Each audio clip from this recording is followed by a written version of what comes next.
Hey everyone, it's your favorite real estate agent in Las Vegas, Robert Steim, Steim Realty Network, Keller Williams, The Marketplace.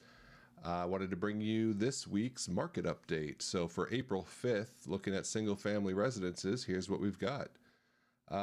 Active listings are down from last week. So last week we had 4,131 properties on the market, or single family residences specifically, and we're down to 4,028. So that's down about 2.5%. So we're seeing the inventory keep on the trend of dropping every week, and we're kind of waiting for that to turn around. So as of November 9th, there was 8,223 properties. Now we're at 4,028, so we're down over 50% officially, slightly over 51%. So going to keep on watching that.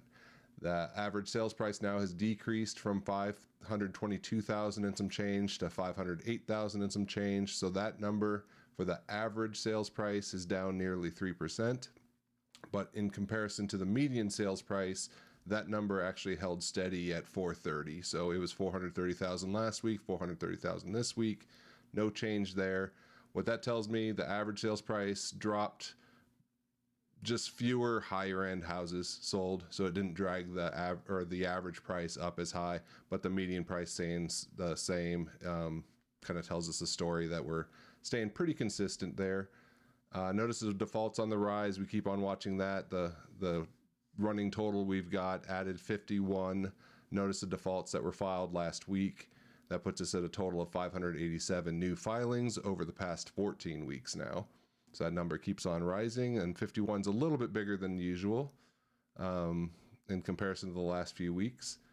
And then when we're looking at the average days on the market, the numbers actually increased this past week. So we were at 52 days on the market on average last week. This week we're at 57 days on average. So, might just be whatever, people taking a little bit more time to make decisions, and sellers adjusting to the market, whatever the case might be. But we'll keep an eye on that as far as how fast things are moving. But the interesting thing is, if we look at the total inventory of 4,028 divided by the number of sales, 522, the number of sales actually went up. Inventory's gone down.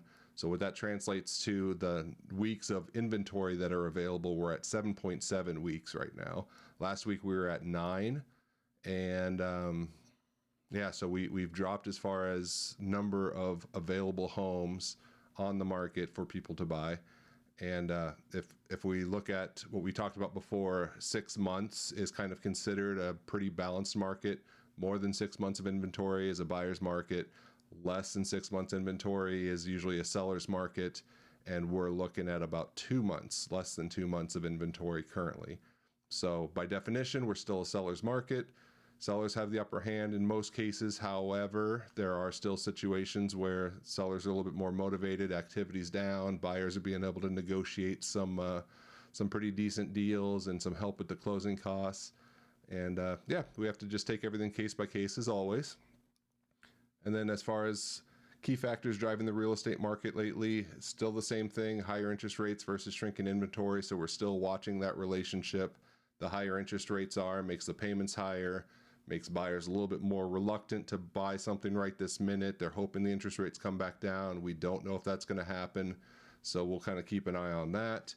And then as far as the shrinking inventory, we're just seeing that homes are being sold. Less homes are coming on the market. So we're not keeping pace. And that shortage of inventory usually drives the price up. So again, we've got the interest rates putting pressure on the prices to come down. We've got the inventory shortage putting pressure on the prices to go up. So we're just kind of staying steady there at the 430. And just the new point I brought up, the spring buying, selling season. So we're kind of entering that season where people start to think about moving a little bit more. As the summer approaches and kids are out of school, that's when people do the most moving out here in Las Vegas anywhere. I think pretty much everywhere. But they're starting to prepare a little bit more, so we might see more homes come on the market. We might see more buyer activity.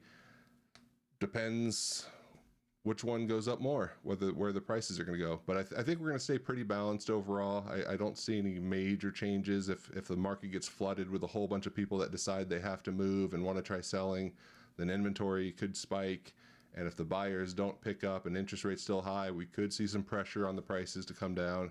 But we also might see the number of buyers activity go up and the number of homes go up, and they just kind of move in line with each other, keeping prices steady. So anyways, those are the things we're watching, keeping an eye on that interest rate, keeping an eye on that inventory, trying to time things correctly. But really, when the timing's right for you, we just deal with the market that we have. So anyways, thanks for tuning in as always. If you like our content, please like and subscribe and all that stuff. Drop a comment, any questions or videos you'd like to see. I'm going to try to diversify things a bit more.